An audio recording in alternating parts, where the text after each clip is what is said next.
EDG were the best team to finish up, and now going up against Top Esports here, 7-0 Lyric. Top Esports the team to challenge them, as Top Esports also will start on the blue side. And I'm just surprised of the Top Esports bans coming out, right? Gwen makes sense. Flandre has been taking that any chance he can get. He's been absolutely insane. But the Akali and the Sylas coming through, that's also another flex pick for EDG and the Akali. I think that one is there. Then the Sylas, you would think Knight would be willing to leave that one open and look for a bit of a trade with that later on. Maybe being afraid that EDG would take that away on red side 1-2, because it's also Scout's most played mid laner this split. The first thing that jumps out to me in terms of pick ban is the fact that Lee Sin is open. You would expect TS to want to go towards this pick. EDG has looked insane on it. I think it's actually been Scout's best champion so far in 2021 Summer. There's something that prioritized here by Top Esports. Just note, only third Lee Sin game here, and it's only been played by Qingtian in the top lane. But we know Caster's Lee Sin, Lyric. You know, I'm doing old man routine before, and for a good reason. The time I've spent here in the LPL watching Caster's Lee Sin is big, and we have seen it a little bit more recently in the jungle, so let's look at that as a three-way flex for now. While EDG playing with some flexes of their own, the set, still a very powerful pick, also gives that setup for EDG and the team fighting that we know is part of their specialty. Yeah, and I would like to see them come out with Diana, but instead they lock in the Rumble at the last second. EDG have actually been one of the teams that I think have pulled off a decent Rumble when we've seen it. Jeje has played it twice so far, but that is a pick that we've seen, I'd say, slumping quite heavily in the LPL in terms of execution, and you can see that when you can't find those high impact equalizers later on in the match, you just really don't provide anything to the team. So TS are going to be the ones who are able to get their hands on that Diana. As we highlighted, Karsa had some exceptional performances on it last time around. Now for TS, going to lock in the Thresh, so signaling the Aphelios, the Jinx, maybe the Kog'Maw coming out, all champions that JackeyLove has played so far. That's right, and with JackeyLove's performance that we highlighted at the start, it's going to be fun to watch what pairs with Dwar's Thresh. That is also 2-0, much like the Diana in the jungle for Karsa. And as EDG look at the other AD carry open, means nothing like the Ezreal here for now. It does mean, though, Viper back onto the Varus here. Another champion that's 3-0, Lyric. We're just getting the powerful, undefeated picks for both these teams. Yeah, and now for EDG, I'd love to see them ban out some mid laners coming out, actually. Like, there's just so many different AD carry options, right? We listed 3 to where you're not going to be able to ban all 3. I feel like maybe taking away the AD mid laners might be a better route to go, because off the top of your head, there's Viego, there's Lucian. What else can Knight be willing to bring out in that mid lane to try and facilitate that Diana even more? So we already see the Lucian ban coming through. A bit of a delay on pick ban, ladies and gentlemen, but yeah, ends up in the end being the Lucian ban, as the Varus was 100% locked in. So for Top Esports, looking again, bottom lane supports. There's the Nautilus first pick away, and Mako has been great on these engaged champions. Nautilus, Leona, you know, even the Rakans come up, so I feel like it is hard to target away Mako in this 2v2 lane that we called the strongest in the LPL. Yeah, and when you look at primary engaged champions, right, you have about 4. You have Leona, Nautilus, Outstar, and Rel. Yep. Rakan really not functioning in the same way as a primary engager in my mind because of how squishy you are. Sure, you do have the mobility, but typically you do want a dive buddy along with you to look for that sort of edge. So I wouldn't be surprised to see something like, you know, a Leona ban or something along those lines come out, despite Thresh having an easy time in the laning matchup up against it. And a bit surprised to see the respect come out for JackeyLove's Draven. I mean, it would be a big, powerful 2v2. We saw it yesterday out of the randomly good IG bottom lane. It's just funny that both IG AD carries really love this pick, so Draven off the board means they are looking more towards JackeyLove. The Leona, as you talked about, one of the primary engage tools. You also talked about Alistar, which I really like because historically, 2015, 2016, Mako was such a good Alistar, and I'm glad that he's bringing it back for his game number 2.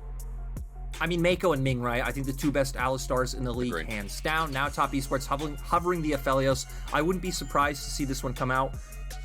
Now it opens up an interesting question in terms of mid lane, to where I look at top esports comp, and I would still think the Viego is what's going to come out for Knight. It is an AD champion. It's something he's performed exceptionally well on so far. But then you have this bit of a, dynamic shift in your draft where you have these 3 champions that all want to be looking to dive in. We have seen comps like this before where you have the peel only coming from the Thresh and the Aphelios trying to sit safely in the back line. But these are compositions where you need to be more coordinated to execute them efficiently. Relying on each individual member as well as a Viego gets locked in. I think we can talk a little bit about how that functions closer in against EDG's draft. We already talked about hyping up the Alistar. We need a mid laner as well. Counter pick for Scout. What does he want to do? Don't do it. Pawn was once on this team. I was going for a rant, but this is more likely, and it's in the meta. So LeBlanc versus Viego, our mid matchup going to deliver. And I'm really excited for this one because when Scout got his start back in the day, a trainee for SKT, this is one of the champions that he was known for back in Season 5, coming into LPL in Season 6. It's something we've seen him pull out a few times so far, but we've already hit on the complexities of top esports comp, how it wants to play out, how the execution can be a bit more complicated. For EDG, I really like this because you see their comp, it has a phenomenal team fight, a ton of AoE damage coming out, and a surprising amount of long-range damage as well, right? You not only have the Varus, but Rumble able to drop the Equalizer pretty much off your screen and be able to burst someone out, and then we've seen how many great LPL LeBlancs there have been these days of just being able to weave in and out, tethering, playing on the edge of range of your enemy, and being able to get all that damage off. So if EDG can have good distance control, if EDG can find those 5v5s where they can get out all their AoE damage, they will be positioned well going forward. I'll be excited to watch things like Chains Corruption, LeBlanc angles as well. You're talking about Set giving space and enabling the rest of EDG to use those angles. I was going to say furiously, go for it. Top esports versus EDG, they're fun comps to run into game 1 with. We have very specific conditions here. A lot of dive you talked about for top esports, and you mentioned the peel potential for someone like Jackulov himself with the Graviton, but more importantly, Jules Thresh. We play towards what we know for both these teams and what has been giving them success here.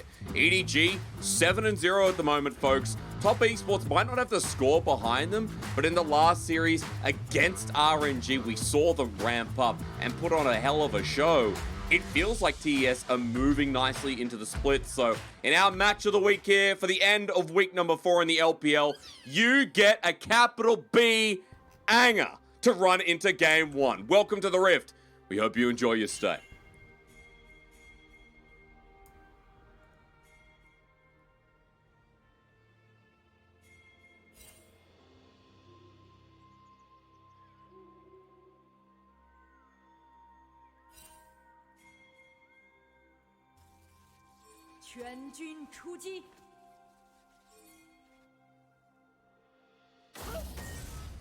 Well, Lyric, we always leave time for the gyos. Good deep ward there from Scout to start off with the distortion.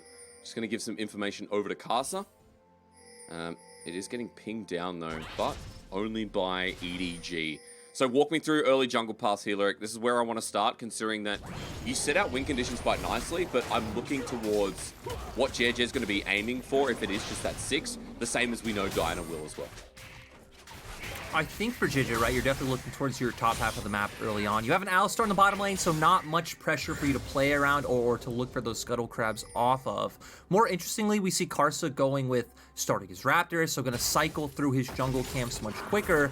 The big thing right now is Karsa, of course, knowing that he's being spotted out by the side of EDG. He saw that ward was placed there, and I like the fact that we see him going towards his top side, maybe making his way down towards spot, because expectedly, Aphelios and Thresh pushing in this wave, right? You're up against the Alistar, you have range advantage early on, Thresh able to do a lot of work, and then you should be able to secure yourself that bot side scuttle. So wouldn't be surprised just to see both teams' junglers trading scuttlers on the opposite side of the map, and TS, of course, always putting a bit more emphasis into their bottom lane than most teams. As they hit level 2 as well, Viper and Mako paying the respect already, and Scout pushing into Knights. So lanes going is expected to start us off, even in the top side.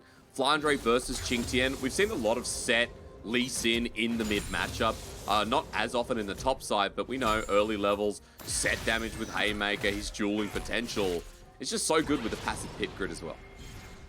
That's the big thing, right? Especially if you're able to find that trade level 1 with your passive, the damage coming out on your right hand. And EDG, super aggressive, level 3 dive. I mean, Scout's teleporting in. It's a return TP. Qingtian locked down, but Jedge is overheating. But the passive damage is so much. He's not going to flash for it. Knight now under turret, and EDG call it quits there. So really nice, I'd say, patience coming out from Qingtian, holding onto that flash, knowing not to burn that too early. He is going to fall down in terms of EXP, right? So there is a bit of a disparity being built with now Flandre sitting on 21 farm compared to only the 9 from Qingtian.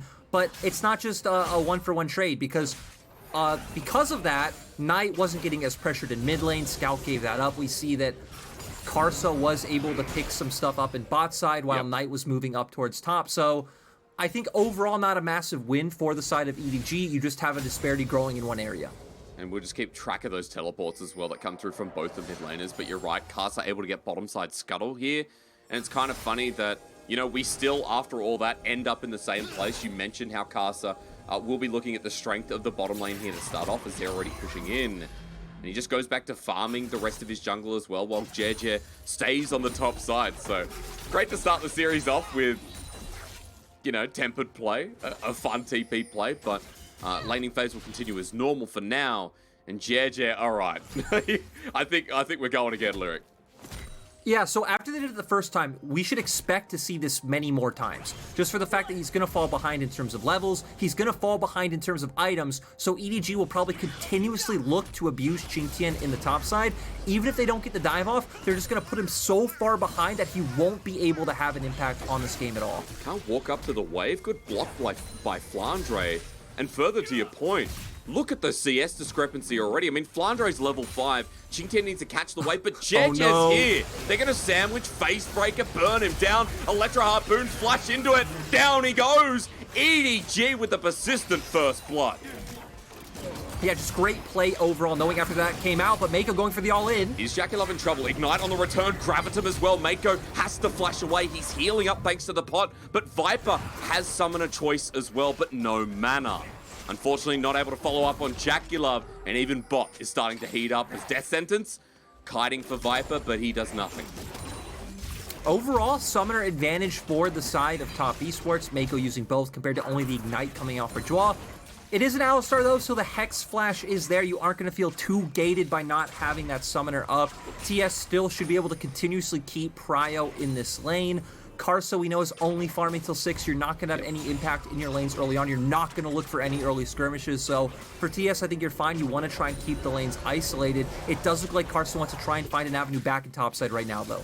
Okay, as he works his way up, remember, still no level 6 here with the Moonfall. Qingtian building up a big wave, though, as a control ward will give avenue for Karsa to move deep into this jungle. Maybe just look for the Krugs, but can't see on my 480p screen. No, they're not up for another 15, maybe 10 seconds. So Karsa just looking around for anything, but now he wants to ping down and go for the further commit top. I'm not sure this can work. So they're bringing Jwa up as well, but Flandre's level 6 right now. Does have the Showstopper available. And he's got Haymaker still, I believe. Uses it right on the minion wave, clears it away. Qingtian with the Q though, Sonic Wave, Moonfall. Oh! That's revenge, it works out as Karsa hits 6 on the rest of the wave. That was really nice. Those are the types of plays where TS make, where you're looking at it, you're like, Karsa, my man, what are you doing? You're just wasting time. You can't go for this sort of play. But then with the execution, top esports are able to pull it out. They're able to get something back for Qingtian. It's not going to change the state of this laning phase or the state of the map at all. He is still so far behind. The Iron Spike Whip now coming out for Flandre, but it is still a nice little injection of gold for the side of TS. Especially when the summoners were burnt as well. That's TP, that is Flash. And Qingtian gets to walk to the wave. So I think something important, Lyric, is that ultimate will be available for Qingtian. He will be able to join if there's a Dragon or Herald play at the very least. As this dive, again, you talked about how nice it was. Yeah, even using the shield to block that turret shot that comes in. Able to go in, hits the 6. They have the damage coming out, even chaining with Qingtian coming in with his burst as well. Just really beautiful to see. And EDG going to go with that expected game plan, right? Keep hovering towards topside, keep playing around your strong side, and just abuse Qingtian. They know if any sort of 2v2 or 3v3 breaks out, they will be stronger. They can take the fight. I'm looking forward to one breaking out. 7 minutes 40 on the board. Not only is Dragon not being looked at, but now Herald's going to be spawning in 20 seconds. And Jeje's making his way back up towards his top side. Once again, we do the do-si-do. And Jeje sitting on a ward. He has Equalizer here. It's going to lay down. Facebreaker does nothing though, but Qingtian is not tanking this time. Jeje with a sidestep means that he can do some more damage, but he overheats. That's important. Qingtian survives. While on the bottom lane, JackeyLove's got some shurikens to throw away onto Mako, who tries to pop him away. That's a good choice, but it's 1-for-1. The snipe down from Viper, the snipe from Karsa to get equal kills. Nice job coming out from Viper to pick that one up, but I want to look back towards the top side because guess what? Jeje's already making his way back over. But whoa, that's not good. And now Karsa's just going to get hit. I'm not sure, Lyric, but that was... That was something. When I said let's look back up towards top side, I assumed nothing was going to happen here because with the state of TES's health bars, realistically, I don't see any way that you were going to be able to pull that dive off. And this is what EDG were setting up for that I was talking about, looking to punish Qingtian once again. No Equalizer on Jeje, but you do have the showstopper for Flandre still. Jeje going to determine it's too much of a waste of time, going to just start off the Rift Herald. A bit sad we never got a replay of that topside dive coming out, because the way Qingtian outplayed it was so nice with the W, kicking Set away from the team. And then he was able to clear out the minions. He's able to get back to his minions safely and just avoid it all. So really nice, clean mechanical play is... We're actually going to get a replay of how the bot side skirmish started off. Joel had flash, so does go for the death sentence. Viper dodging out. Mako still not having flash from the earlier plays that we saw. It is why he's going to end up going down. Karsa waiting for that Q cooldown, and just a really beautiful snipe in the end coming out from Viper. Who's now 2-0. I think we have to update the state of the game because this doesn't look like it's going to be slowing down anytime soon. We see multiple positions, multiple angles, Dwarf deep, getting some vision control himself, but... Now that people like Knight are 6th, and he has TP, Scout has his own TP, it feels like the game could keep ramping up as looking towards the top side. Bit of a trade here. Karsa's coming in as well. Showstopper back on in. The kick from Qingtian sets up for success as the Moonfall, and the TPs I talked about, Lyric. Here we go. Scout's in first, Knight quickly behind him. Karsa gets burnt down though, but against the wall. Sonic Wave even connecting. Scout has to go back to Distortion, but Knight is getting low. Jeje flushes away. The Heartbreaker, the reset. Electro Harpoons to slow down a Scout. Will have Distortion, but he has flash too. Burns it over the wall. Knight still following up. Scout lucky to get away. And we have more shenanigans in the top side for a 2-for-1 trade. Really nice play coming out from TS, right? We see Karsa going up there, knowing that EDG are going to continue to look for that topside play. For TS, when you do have so many scaling champions on your side, if you can shut down the early aggression coming out from EDG, you're going to be really well positioned in the mid game. So able to outplay that one. Knight coming in with the TP, being able to get the resets, everything going smooth for them on that top side. And now Karsa, once again, you're just continuously looking for these opportunities. Great Chains of Corruption though from Viper. Calls the play, the Dark Passage, nice, but Karsa not able to get the Crescent Strike and flash in for not a Moonfall, but a bit of follow-up damage. And Lyric, it's 8 kills, 11 minutes. You know, games have been bloodier, but both these teams have been committing to action all over the map. The mid has been the quietest through the individual laning phase. And yeah, I mean, both have just been continuously looking to move, right? Because with Viego sustained, very hard for LeBlanc to find any sort of kill pressure, especially with the mobility coming out as well, being able to dodge out from that the ethereal chains.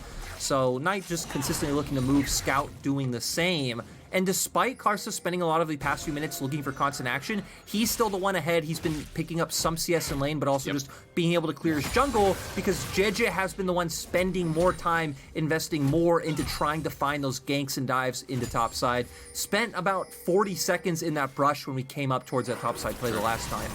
True, and the play didn't pan out as well. As Karsa comes in and he's flashing. Moonfall onto Viper. His flash not available. What good timers from Top Esports to know that Viper was a dead man. Yeah, really nice just knowing the range of their damage to come out. JackeyLove, I don't think needed a flash in the end, but you still secured the kill. Top Esports look like they want to try and turn this into a dragon with how Karsa's positioning. You can also get some plates onto JackeyLove and start getting this Aphelios really big. EDG in response, looking for the cross-map play, going for that top side. Qingtian with a really smart move down towards Wolves. Looks like Scout's doing a little bit of a hunt for him, but I think he should be just fine. And gold almost completely even. first Dragon on the board for TS. We hit on it that TS's comp does come online a little bit later than Edward Gaming's, right? The Viego, the Diana, the Aphelios, all of these champions scaling incredibly well. EDG's comp doesn't necessarily fall off too hard. It just falls off in terms of how it wants to take fights. You don't want to look for any isolated skirmishes later on with TS's champions. It's all about that grouped up 5v5. And I also like that you hinted on elements of pick potential, or maybe I should use the word burst, right? Equalizer, LeBlanc, Varus, like all able to do that. A scout over the wall.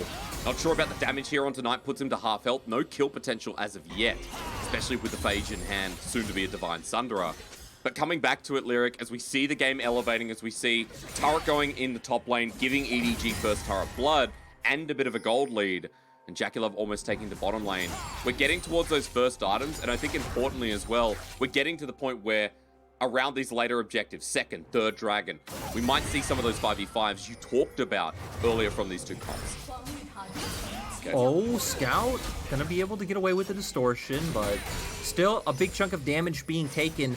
And, you know, talking about those team fights and just talking about EDG more holistically right now going forward, right? It's going to be about them playing around their pressure point, utilizing Flandre to move. You don't have a lot of pressure in that 1v1. You shouldn't really be able to get any damage down onto a tier 2 turret. So keep up that vision in top esports, top side jungle. Start looking for picks, start hovering around mid lane, giving Scout the freedom to try to answer these plays coming out from TS on the bottom half of the map.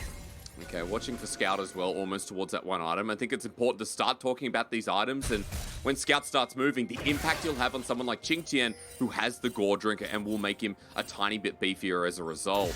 I also want to point out the style of top esports here, Lyric, too, because JackeyLove has the majority of this gold. He got 640 in the turret plate trade, but EDG spent a lot more into Flandre, into Jeje, receiving similar amounts. So it does feel like for top esports, Knight's in a decent position. JackeyLove, despite dying, is still inflamed in this game too.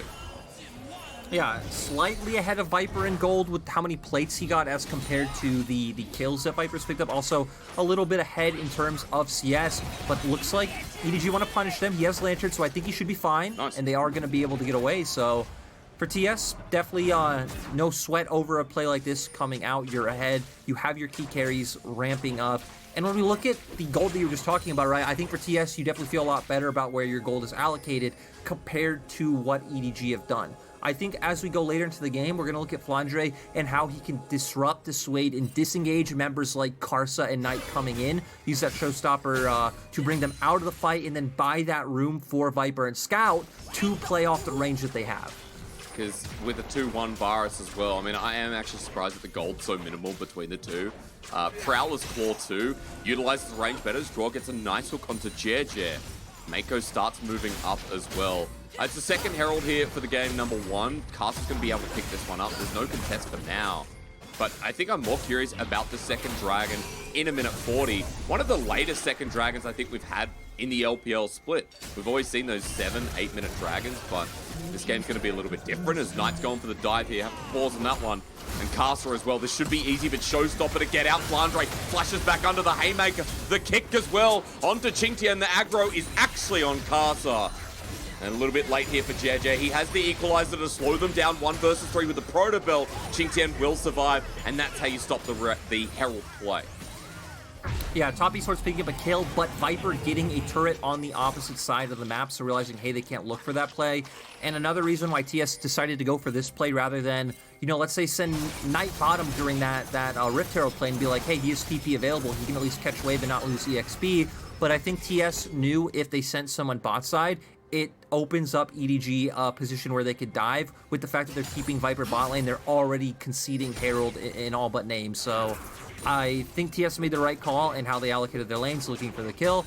And sure, they didn't get turret out of it, but this is something we talked about last split, right? Is that when you look at such low health turrets like in top and bot right now on the side of EDG, it's pretty much just a false sense of security. It's pretty much a standing gold for top esports to knock down later. If they allocate the numbers, they're going to get those turrets eventually. So I think TS definitely coming out pretty nicely with that one. Gold still even. Second Dragon about to come up.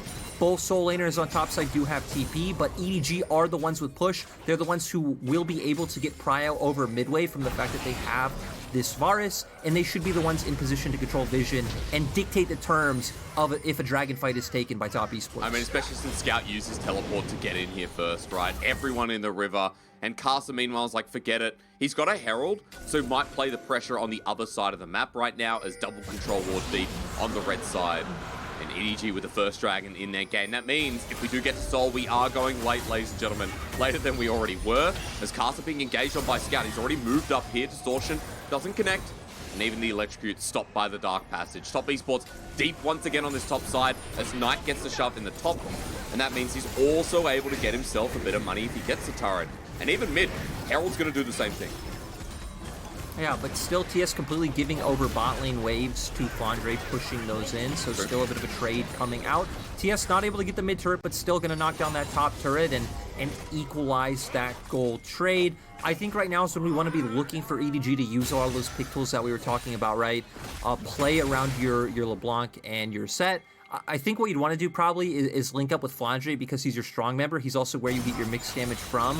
Maybe after Scout pushes one wave, try to bring him around as well. Look to either find the kill or push through that side and then start walking through that lane to the enemy jungle and looking to use that burst that you were hitting on earlier to find those picks, right? Yep. Utilize the LeBlanc as we've seen it used by people like Zika in past games and how clean it was. I think even people like Knight on the other side on his LeBlanc, I'll never forget the mid-season showdown. I think we called ours the mid-season championship because LPL's better than LPS, excuse me, Qingtian. Maybe just going to get dope over the Sonic Wave, in fact. And that's what I get for bagging out the LCS. Stutter and you miss it. And EDG just take down Qingtian in a flash.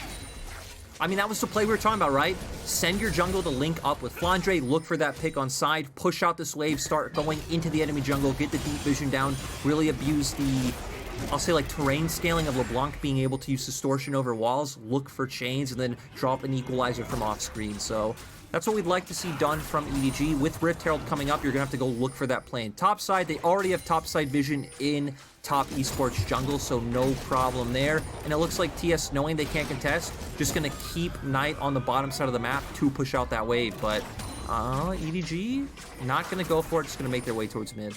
Just using the pressure of Alistar, I mean, with ulti, ability to dive still there, but you can see Scout on the wing as well. And this is what we talked about with LPL LeBlanc, and specifically what happens towards the mid-game when vision control's there, when you can go deep, play in these off angles. More of what we wanted to see from this composition as Viper misses the Chains of Corruption. That's a good moment from Caster. The Equalizer not great either. Graviton only locking onto one member. And that was Jackula burning the Moonlight Vigil. So a couple of ultis just out of left wing that do nothing. And everyone just goes back to being friends. I mean, for the side of EDG, right, trying to utilize that equalizer so they could keep getting damage down onto mid-turret, hopefully break that one down and have more pockets of the map opened up. We have fights everywhere. Viper's just going to die here. There's the Moonfall coming through. Luna Rush as well. And Mako, he's the only one who'll survive. Well, Qingtian, we didn't need to see it on camera. We knew he was dead. Top Esports will get a turret with it as well, so an extra little package. Yeah, so, you know, action all over the map. The thing is, TS were the ones who were pushed forward when they found their kill, so we're going to see right now, they're able to turn that into some wards coming out in EDG's jungle. This should turn out to be a bot side turret for Knight, so where for Scout, he was pushed in when they found that pick, so they're not able to turn that into anything other than the gold they were able to pick up.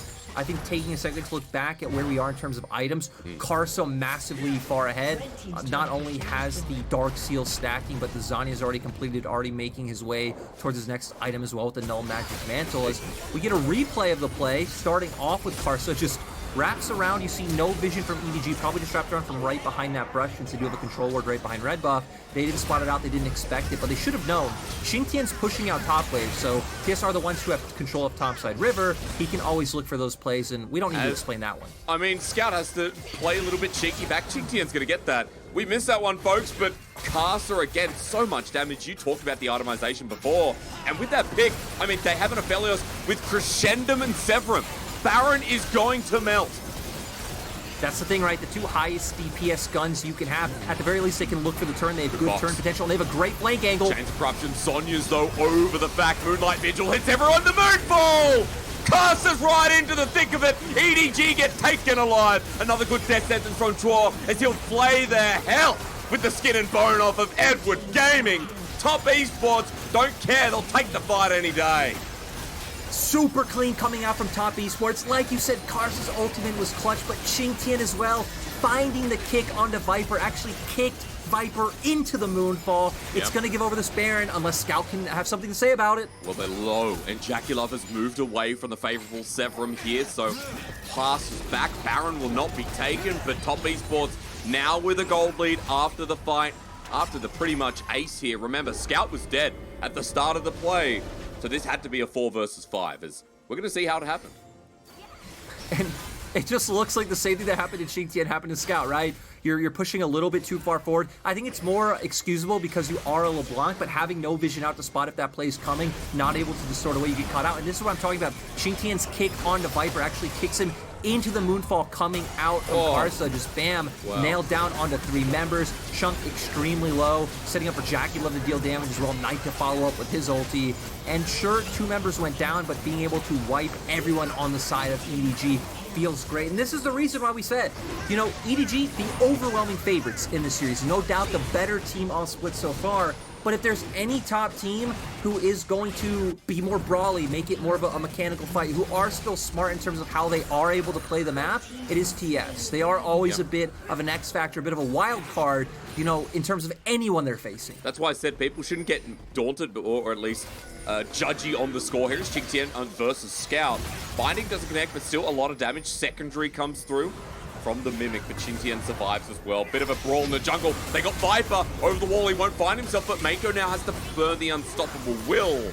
And Top Esports just forcing them back as the equalizer. Does next to nothing. Knight's going to get a Dark Passage. He's out. That was the Shirelias too. EDG now walking back in. I mean, Mako shouldn't be here. Moonlight Vigil once again. Knight goes in. Has to flush away Flandre over the wall. This is a sticky situation, as Butters would say. But Top Esports still remain vigilant. And Top Esports, right, utilizing their push in both mid and top to start finding those initial, we'll say picks, even though no one went down, but they forced out a lot of key abilities, key summoners, right? The cleanse from Viper, a bunch of ultimates across the board, the Shirelias being used, the unbreakable will from Mako. So all of that, in return, you were able to get Knight's flash because Knight looks like he was looking for an angle over the wall to where, hey, if someone from EDG steps back out to try to contest vision, I'll be able to look for this pick. So overall, feels like that flash may be the biggest loss of that fight for sure. Gonna stop Knight from being able to close the distance and find a key angle if he would have been able to do so otherwise. Dragon not being up anytime soon means this is still going to be a top-side focused game for the next few minutes. EDG have been able to get vision control over their jungle once again, so for EDG right now, I feel like you have a bit of a predicament where you're not going to be able to utilize Flandre's pressure that well anymore because you are playing up towards the top side, so you can't send JJ down to look for those picks anymore because Top Esports will just be able to turn on Baron and control vision or look for a bait like they're doing now. So it's going to be all about Flandre pushing and moving, trying to put a bit of pressure in terms of the ways they're losing on side waves. As they burn another Shirelias here, this time from Top Esports, looking for Scout on the pick. Remember that Karsa is the only AP damage source on Top Esports. And so it's no surprise why he's doing so much damage against a team that has Zhonya's, that has the Bramble Vest there as well. And we've got a lot of AD to deal with, as that's another good hook, but Chains of Corruption narrowly short, which doesn't make much sense in the English language. Qingtian with a good Sonic Wave, but not going to take it onto Flandre. And that means Top Esports once again try to poke down, move away, clear vision, and threaten EDG into this lair known as Baron. And they're doing a good job of looking for these picks before Flandre shows up in the fight. Now Flandre is here. Flandre is the one who has a bit of a lead. Qingtian did just back and finally pick up his next item components, going with that BF sword and the stopwatch, so maybe opening up for something like a GA coming out, but we already see the Bramble Vest and the Giant Spell on Flandre. He's been on the map for a while as well, so he can definitely probably get his next item. That's where you're strong. Utilize him as the frontliner. Bring out the divers from the fight as we hit on earlier. That's what Flandre's role is going to be going forward. And we haven't really seen this LeBlanc utilized in the way that we hoped, right? In the same way that we saw other teams looking to do it. Sure, for the past, I'd say, 8 to 10 minutes, Top Esports have been the ones fully in control of the map. But even early on when we first got into the mid game, we didn't see any of those picks able to be utilized or looked for. So I feel like Scout is still a big player we are keeping our eyes on to see if you can start chunking out targets before a fight breaks out, because that is where LeBlanc is extremely strong. Especially with that Void stuff that's going to be coming in third, right? Against members, against these bruisers as well, that are starting to build the Verdant barrier in Cars's case, and has just finished his Banshee's Veil as I'm looking at him. Is going to be really good at punishing that down. And I think another important note is that it scouts LeBlanc, one of his best champions of all time.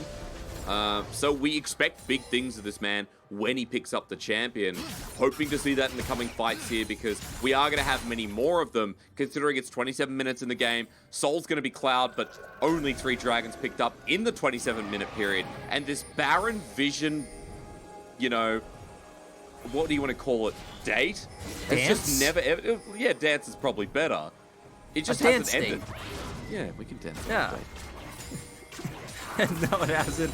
I like Top Esports as well, right? They notice what guns they have. That's when they start making their way towards that Baron. Yeah. They notice no one on EDG. Oh! It does it again! That was so clean! You don't even need the Moonfall lyric. Forget it. It's over. It's done. Viper's dead. And now you have to 5 versus 4. And now they're going to bait the Baron right there. They're going to pull EDG. EDG need to look for this. They do have a ton of AoE. The Equalizer is back up. When Top Esports are put together in the pit like that, you're going to have a good opportunity to chunk members low. They're going to continue though. Box laid down. Castle looking for the Crescent Strike, but Knight comes on in. Red hot as Flandre. You talk about taking the divers out of the fight, but he hasn't done his job. Top Esports are still following up. Qingtian once again with another Sonic Wave, but Mako's HP bar low. Flandre burnt his flash. They can re-engage the Baron and start again.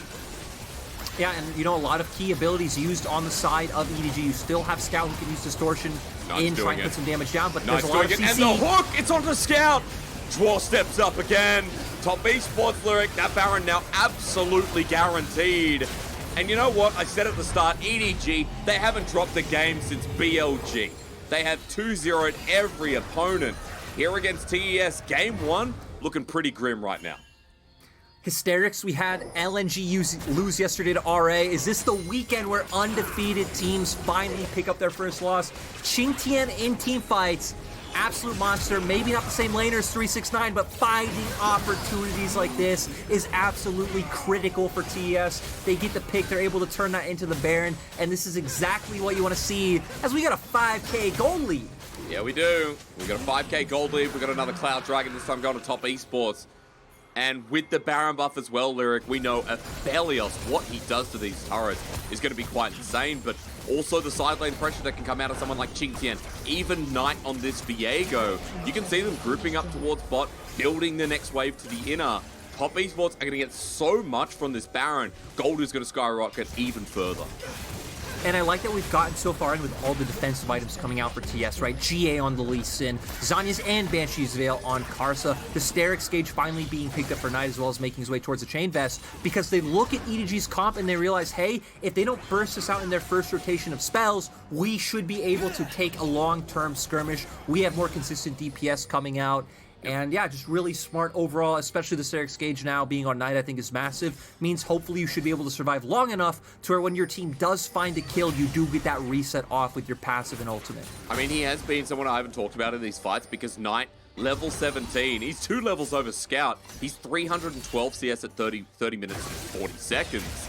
And the important part as well as Facebreaker almost connects on Qingtian is the fact that Knight is dishing out the damage as a follow-up source. After we see the Lee Sin kick, after we see the Diana Moonfall coming in, it's him and Jackulove that have been just pounding down on EDG when they're caught out. Now in the top lane, they do a lot of DPS as well. There's another inner turret drops. Look, Lyric, all towards the base now. Waves are also building up. And the thing is, they're facing pressure on 2 fronts, right? You have Qingtian utilizing that wave in mid. They even have them pretty synced up to where they should be crashing. Actually, no, his wave already got cleared out. That's just bit of a mini-map thing, so Top Esports not going to be able to utilize the synced waves like I thought they would, just going to be forced out. A bit depressing for them, still have a bit of time on this Baron, but with resets coming out, once they get back on the map, that one will be down, so EDG getting a bit of a reprieve with not having to face that 2-wave situation at once, with the fact that a lot of their wave clear is just coming from you know, abilities that you need to wait for cooldowns to come up, right? A Q from Varus, distortion from LeBlanc, something like an equalizer, so they wouldn't be able to clear things out extremely consistently on the side of EDG. Now Top Esports, gonna wait for the next dragon to come up. You probably want to be pushing into the enemy jungle, still looking for those picks to turn that into a turret advantage, because dives shouldn't really be able to come out from TES, and for EDG right now, they should be smart enough to know they really can't leave their base and walk into their own jungle. It's all about staying in lanes and waiting for Top Esports to show. Because if Top Esports get a pick on EDG, if there's a catch there and EDG make a mistake by coming out of their base, as you so rightly brought up, then the game's just over. With the waves building up, with now inhibitor turrets all that stands in the way, Top Esports can put the final nail into the coffin and make this a Game 1 win. When EDG haven't dropped Game 1s or Game 2s, they've been the most dominant team in the LPL with, again, one individual game loss against BLG at the start of the split. Everything else has been the 2-0. Top Esports, again, this is what I said, revitalized Lyric after the last 2 series, after beating RNG and after smacking LGD in the noggin. And you know what?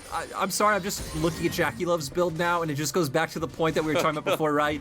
Is this the highest DPS build? Is this maybe the most efficient build you can go for? No. But the point of these builds is to shut down the win condition of EDG. And that's what I love to see. I love to see when players tailor their builds to the win conditions that are coming out from both sides. Because as Top Esports right now, you don't necessarily need to look at the things you're doing. You need to think, how does EDG still win this game, and how do I shut that down? Because if this game just keeps going at a steady pace, we should win it, you know, just kind of by default.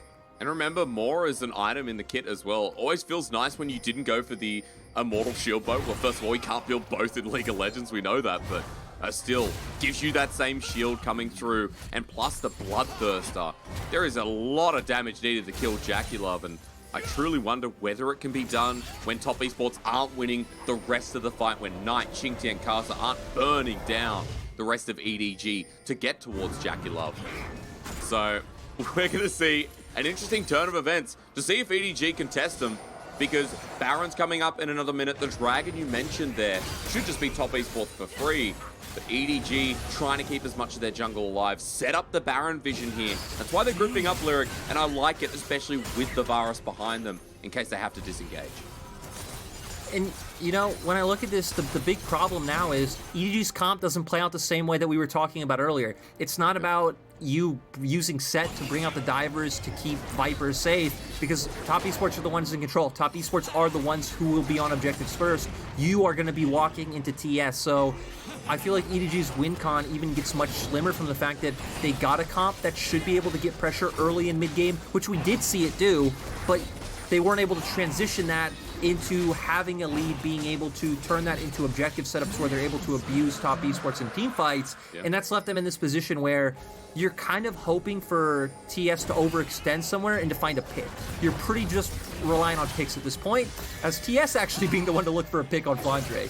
Xingtian and Knight do a pretty good job. Unfortunately, Xingtian couldn't land, while in the mid lane, Mako's had to come out to save his ally's life, but a lot of damage to follow up. The Unbreakable Will as well. And the Chains of Corruption down. Now, Viper's ulti pretty much the same here as Equalizer in terms of cooldown, but still, it's down, and Top Esports now have a Baron to start contesting once again.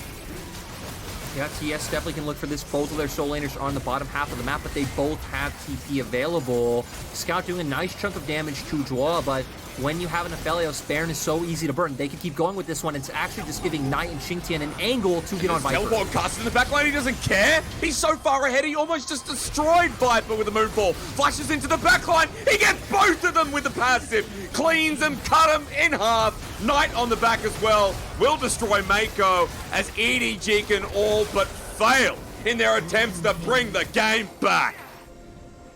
And for Top Esports, right, they can just look for the end. They have a wave in mid. Scout right now is being the one to try to clear it, it looks like. Maybe just going for the escape. Or can he do it because Gravity's there? They're centered so close. The box, the flash from Jackie Love. That was the clone. Scout will still live, but look, waves going in. 20 seconds. It might not be the end of the game though, Lyric, because Jackie Love's not there to push the turret even faster. And that's the thing, right? It looks, they have pings going for it. They want to look for the play, but Viper's up in 15 seconds. JJ and Mako are going to be up sooner than that. This definitely won't be an end for the side of TS. That's what they are hoping for. That's what pings were coming out to do. Still, at least going to pick up one inhibitor. They want to be ambitious. They want to get both. All right, well, they've done it. Scout on the wing, though. You can see the setup. Mako's moving in. Joel was backing. He's burning down. The Equalizer will finish him off. As Mako now, next target's going to be onto Qingtian. They're not slowed down. They're progressing forward as Knight. Who cares? He's onto Viper in the backline. Call an ambulance, but not for me.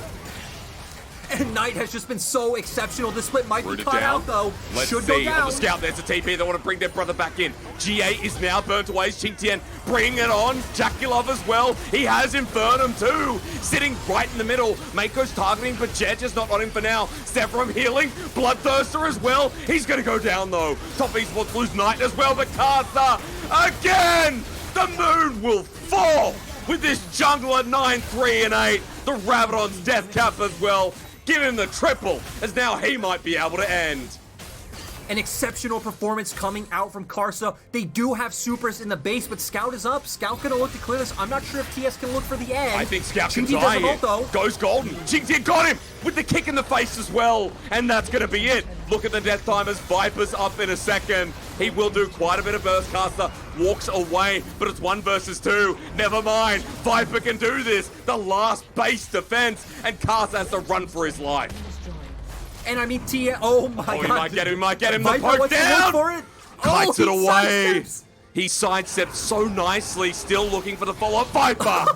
He nails him down, and the game will go on.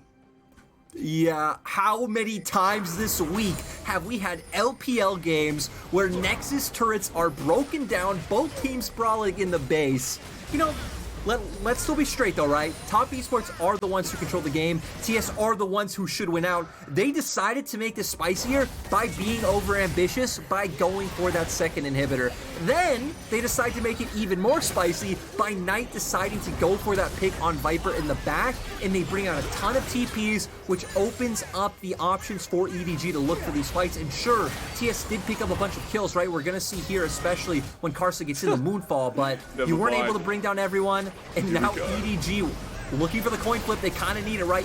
You're almost 10k gold down. But Lyric, I see a minion wave building up in the top side. I want to know if they have teleport. Get the Karsa thing away for the time being. Moonlight Vigil into the Baron. It's secured by EDG. Knight has TP, but he's on the back of the pit anyway, trying to run it back. Baron back. Jaculov not going to stop them. He doesn't have ulti, but the range not there, and they're out. Knight's only going to be able to find JJ here. It'll be decent, but the Baron will help them defend as he tries to buy time.